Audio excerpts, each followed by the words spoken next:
Hey everyone, Eggman here with another video, and today we have a top 64 breakdown for the North American finals that was happening this past week at Bandai's Card Fest in Los Angeles. I was there at the event. It was a huge deal. There are so many tournaments going on. There's so many card game players, and it was just a really cool event to have overall. So a couple of things before we get started. First, if you guys do appreciate this video, please make sure to hit that like and subscribe button. I've been traveling all day, and I wanted to make sure to get these out as soon as possible, and y'all, 64 decks is quite a bit as well, so I hope you guys appreciate this video and all the work to that game, into making this as soon as I can. So hope you guys appreciate that. And then also, I was at that event, and I do want to say, from the bottom of my heart, thank you for everyone who just came up to me, was really kind, just said nice words, and just I really do like this community. It's been fantastic, and just all the kind words, seeing fans and giving out dice and just everything else. It was a lot of fun. I was in the Dragon Ball Hall for most of the day, but for everyone that I was able to sneak over and say hi to, it was worth it every time. So I hope you guys had a good time for your event as well. And let's jump on into this one. So top 64, we do have 32 Sakazuki, so it did take up exactly half of this top 64. 9 Enel, with one of them winning it. 7 Katakuri, 5 of the purple Luffy, 3 of the Star Deck 10 Luffy, 3 Newgates, 2 Zoros, 2 blue Namis, and 1 of the OP 1 Trafalgar Law. So honestly, not too outrageous for the ratios, at least for the top 4. They usually do take a little bit around 75%, so that kind of holds true there. Purple Luffy doing pretty rough, only 5 spots, which is a little bit low for what I expect from the deck, but still a good amount there. We also had 3 of the Star Deck 10 Luffy, which was a little bit silly. I don't know which one of these decks is the 5th best deck in this game. I feel like if I was more confident in Luffy, I probably would have taken it, but I didn't do a lot of testing with it. Enel was actively the deck that I would have taken, but it was super different than the first place list, which we'll go over in a minute. And then also just seeing a couple randos. Nami getting in 2 copies compared to EU, where they got 1 copy in, and in OPO1 Trafalgar Law. Zoro also was able to make a bit of a splash, but nothing near the 11 Zoros that ended up being in the top 64 in the European finals as well. So this is the top 64 there. And then also, this is an approximate leader breakdown. I wasn't able to get exact numbers, but this is kind of what it looks like if you guys are thinking about it. Again, top 4 leaders taking 75% of the meta. A lot more Sakazuki being played in North America percentage-wise compared to how it was in EU. EU is around 25%-ish, maybe 25-30. This is approaching 45%, if not 50, pretty closely for Sakazuki. And then we do have a good amount of red decks in those other, top 3 spot or bottom mid three spots, and then 156 others. So not a great amount of diversity, to be honest, compared to other formats. And it's very clear. A lot of people are in Sakazuki, and it paid off for a lot of people too. So again, this is a 2-day event, 1978 players, 10 rounds of Swiss into a top 64 best of 3. And the finals game, spoilers, was played. Spoilers, Yonas won that one, and that is, but you guys can watch it. Very great game, best of 3, and I do recommend watching it if you haven't already. So we're gonna go over the top placing list for each one of these leaders, starting off with Jonas's list. And I did do an interview with him. Jonas is an AZ local to me, and just a fantastic player and a fantastic person too. So if you guys want more about this list in general, I highly recommend checking out the video that I dropped yesterday. But I do think that this is a really strong list. I've talked about this a lot. I do like Enel. It would be the deck that I played. I did also make a video about that too. But this is like almost an entirely different deck based on the play style and just a couple of the decisions as well. The big differences are like the 3-drop roulette, 4 whole copies of the 7-drop Enel, which as Jonas would say, is just kind of like the good card for the Sakazuki matchup. Being able to play this, have it, a 7k with rush, and then them not really being able to get rid of it very easily is just really strong. On top of having like Ohm and Holy and getting it out moderately consistently with, sure, 4 copies of this to be able to find all these pieces very quickly means that you have a lot of consistency and a lot of pressure early game for specifically Sakazuki, which is obviously the boogeyman of the format. 4 Katakuris, 4 Yamatos, and Jonas did say rip to to people who do not have this card, because he says it's very needed in his opinion for 4 copies, and that's a little bit expensive there. Other than that, no Thunderbolts, which is a little bit silly. Surprising. I think most other decks were running the Thunderbolt at least 2 or 3 copies by saying not needing it, and just the fact that the card exists means that people are playing around it anyways, but then you don't have it, kind of stuck in your hand in the mid to late game. So this is the list here. You guys can check out the video if you want more information about it, but big congrats to Yonas for their finish there.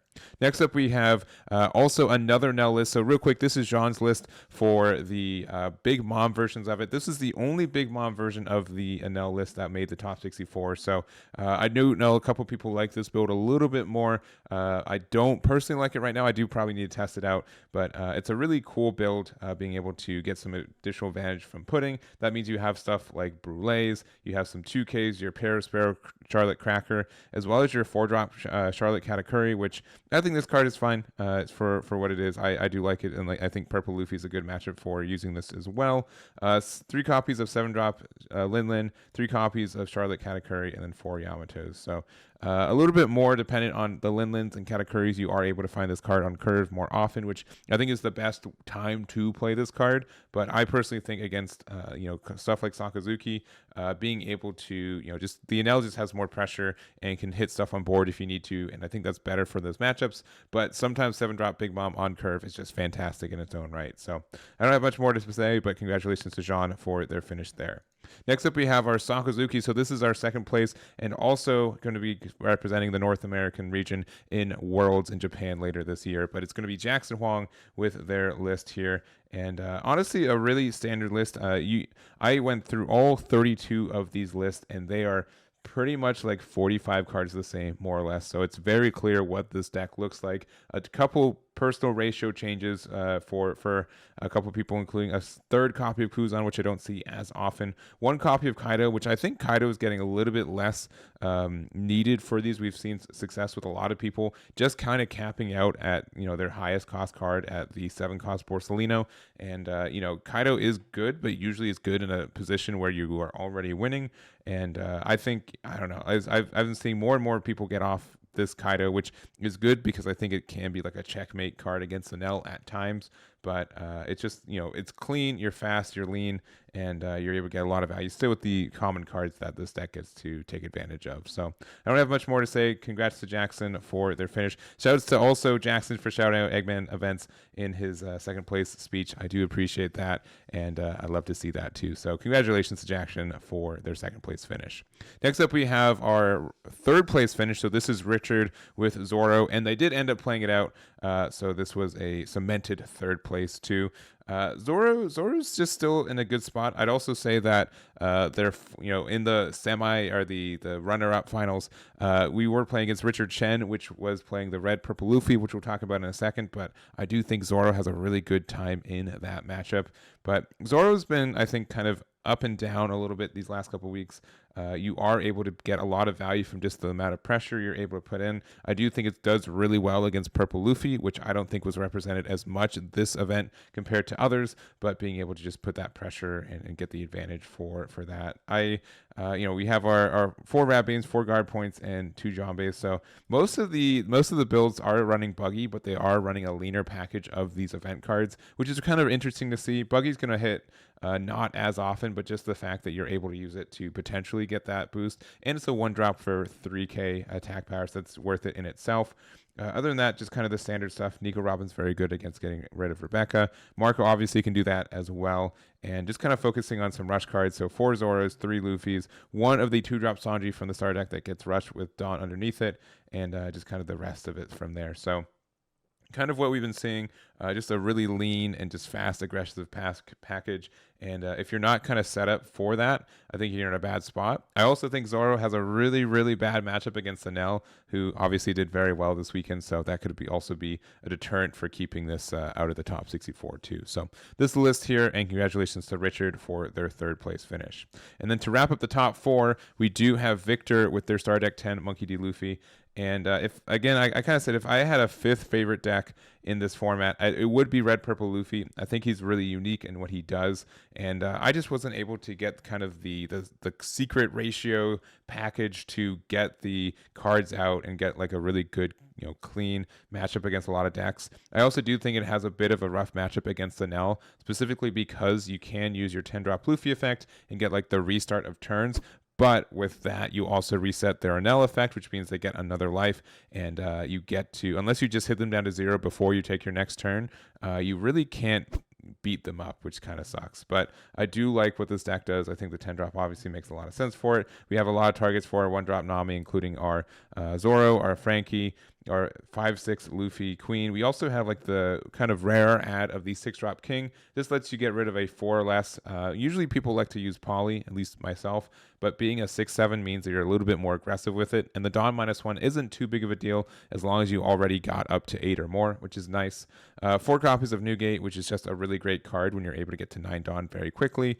We have our Useless Captain Kid, our 10 drop, and then we also have 4 copies of Thunder Bagua. We go to 2 life after 1 hit in this deck, so if we don't have a better way to ramp, being able to just leave 2 Dawn open, still have like a 6k attack or more with our leader, and then being able to get out with another attack, go up to another Dawn, can really punish your opponent for trying to be aggressive with you. So I like the idea of it, and gets the ramp. And the other kind of neat card was the Fire Fist. So I don't see this very often, but give it to one of your opponent's characters minus 4k power during this turn. Then if you have 2 or less life cards, which is very easy for this leader, get one of your opponent's characters with KO one of your opponent's characters at the cost of 0 or less. So even against stuff like Sakazuki, you can do some kind of cool 2-for-1 trades where you can use this effect to get the minus on something and then get rid of a Rebecca. So if they have a Borsalino, you can use it on that, make it a 2k on your turn, and then able to get rid of the Rebecca or something like that for free. I think that's very strong for you. So neat little ad, especially since it's good for like if you restart your turns, because you will be able to get to 2 Dawn back, use it, and then use the additional effects. So I want to try this out, and I think the deck looks really good. And congratulations to Victor for their 4th place finish there. Next up, we have Charlotte Katakuri. So this is Robert's list for the event, and I still think I'd rather play Enel from the 2, but you will ask anyone on the streets, you think that like that Katakuri with the right tempo, it is sometimes just the best deck in the entire game if it sees every piece that it needs to find. So obviously a lot of big top end cards. We have 7, 1 of the Enel, 4 of the Linlin, and 4 of the 10-drop Linlin. We also do not have any of the 8-drop Katakuri, which normally we like to see it 2 or 3 copies. I'm not sure if it was just an access for it, because I do know Katakuri 8-drop is a really expensive card in comparison to the rest of the card game. But I do think that Enel, the card, is needed. Actually, Katakuri, you don't need it as much, and as long as you're able to get your aggression or your tempo with it, and then get, at least survive into your 10-drop Linlin, you're in a good spot. So I think that's a nice little ad. 5 7-drops means that whenever you lose a dice roll, you still can, and your opponent makes you go first, you do get this good curve of Enel and Linlin, and I think that's cool too. So I don't have much more to say, but congratulations to Robert for their finish there. And then next up we have our Newgate. So this is Kevin with their build of Newgate. And we do have like a couple like interesting kind of tech cards, mostly just like the ad of the Jinbei, which is another 2k counter. And it's also a straw hat, which means our Nami is able to find it. The other thing is that Dawn ×1 when attacking, give up to one of your opponent's characters minus 2k power for the turn. So being able to use that in conjunction with something like a 9-drop Newgate effect means you get rid of a 5k, but also can get stuff in range for Nico Robin. It's just an okay card. I think you can run Sanji or you can run Brooks as well. But I don't know if they saw and play this often for what target, but just a neat little ad there. We do have Seaquake too, which does mean that we can like Seaquake with Jinbei and go for it. But honestly, I like Otama for it, but I guess Otama's not searchable for Nami, so that kind of makes sense in its own way. But you are kind of inclined to play the 1-drops because we have these Machinos that help you kind of push your game at the same time. We have our Marcos, the 4s and the 3 cost, 4 Rush Luffy's, 2 of the Rush Sanji, 4 of the Ace, and 4 of the 9-drop with the 4-3 split of Rad Beam, Guard Point, and then a couple copies of Kick Course. So nothing we haven't seen in a little bit. I think this is kind of the standard version of Newgate, kind of like the mixed beard version of it, because we do have the Straw Hat and the Whitebeard Pirate, since we have Izo as well as Nami, but I still think it's in a really good spot too. So this is the build here. Congratulations to Robert for their finish. Next up, we have our Purple Luffy. So we do have Chris with their build, and this is a very interesting build of this guy. So being able to just really interesting. Specifically, like, you have 2 copies of Kaido in this build, which does not seem like it's enough. Sometimes I feel like this is the best card for you to get into and ramp into as well, but we are running it at just 2 copies, which is really interesting. We are running the ramp of like the Mistfall Sunday and the Poly, so meaning that either of these cards on our 5 Dawn, or I guess 7 Dawn for Poly, is able to get us up to the next kind of curve of Dawn if we need to. 4 copies of Magellan. We have also the O Robin, which I don't see this card very often. It's an on play. If you have 8 or more Dawn on your field, KO up to one of your opponent's characters, the cost of 3 or less. So being able to get a quick KO with this card is not too bad, I think. And then just a lot of 2Ks. We have the Ulti, we have the Sachi Penguin, we have the X Drake, we have the Frank Soke, and we just have a lot of these 2Ks. So we have, 15? I think we have 15 of these 2Ks. We also have Blast Breath, so no copies of the Gum Gum, and then also the 1 copy of Hiroshima as like a backup copy. It looks like it's just a strong 7 drop, but these are really interesting card choices and ratios. It's not a deck that I've seen. Like, this build is really unique, and it's cool to see that this one got into the top 64 as well. So this is the build here. Congratulations to Chris for their finish. And then next up, we have our Nami build. So we have Chandler and Giuliano with their builds. They are very, very similar. They are nearly the same. And they're nearly the build, as I like to call it, for the deck, but both of them kind of made some different choices for it. For Chandler, they added the 3-drop Hina from the set. So on play, draw 1 card from your hand if you have 5 or less cards in your hand, which happens pretty often. It's kind of like another copy of Pilaf that you don't get a trigger effect for, but being able to just have a card that gets cycle, and then maybe if you need to like use it to attack into bodies later, not too bad of an idea. So I like the idea of just putting it in the deck. It doesn't seem too bad for you. And then also, it's something you can like bounce back with Zaf and then play Hina. It's a like more expensive and worse version of Kaya, but it's still a card that says draw, so I think that is kind of useful there. And then also for the build here for Giuliano, the biggest difference is just adding a 3rd copy Opus, which normally we see a 2 Opus, 4 copies of Buggy, but this is a 3-3 split between the 2 of them. But honestly, I think the deck is good. I think people, you can sometimes just get lucky, get a lot of the good cards that trigger out of your life, and just get a lot of card advantage and like cycle with that as well. But if people still aren't like recognizing that Nami's a deck, and some decks are just kind of going like super control-y, which Sakazuki is sometimes in trouble of doing, then you are able to get a lot of free turns and get that cycle started and get that deck out of yourself. So I don't really have much more to say about Nami. It's pretty straightforward, but a big congratulations again to Chandler and Giuliano for their finishes there. And then to wrap it up, we do have 1 copy of the OPO1 Trafalgar Law, and this is with Nikki running this deck. So probably one of the most consistent Law players that I know of, and this is kind of like a really bad format for Law, just because Sakazuki is around so much, and Rob Lucci does a really good job, even without any cost reduction, of clearing cards on your board. So one kind of tech ad that I saw for this was the Dagara. On Activate Main, you can rest this character to play up to 1 red character other than Dagara with a cost of 1 from your hand, which means we do have a good amount of copies of those cards. So we have 12 plus 4, 14 copies of it. Obviously, we have Dadan that can find it. And others, so being able to play Dagara and then use it, play Nami, and then being able to kind of just accelerate getting 5 cards on the board to be able to use our leader effect, I think sounds strong in its own right, especially because you can play Dagara, use the effect to play Nami, have Nami find something like Zoro, and then use Law effect to play Law over Dagara, and then bounce Nami back to hand to play Zoro. Like, that seems like a really good combo if we have that as well. Nico Robin still exists because it has some good value.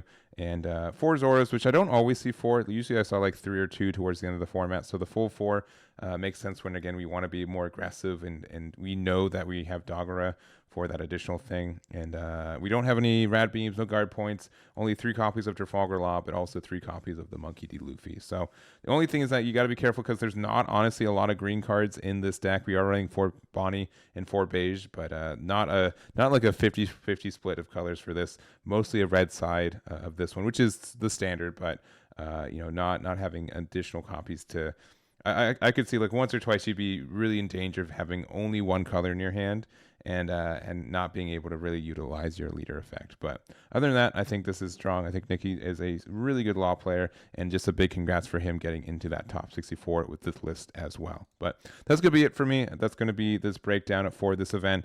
I'm exhausted, so I'm going to pass out probably as soon as I'm done editing this guy. But again, I hope you guys enjoyed this breakdown. Again, thank you to everyone who came up to me and said the nice words that they did at the event. It really did mean a lot, and I do appreciate it. And if you made it this far in this video, make sure to hit that like and subscribe. It does mean a lot for that as well, and it does help me as a creator in the space too. So that's going to be it for me. Thank you again for watching, and I'll catch you all next time.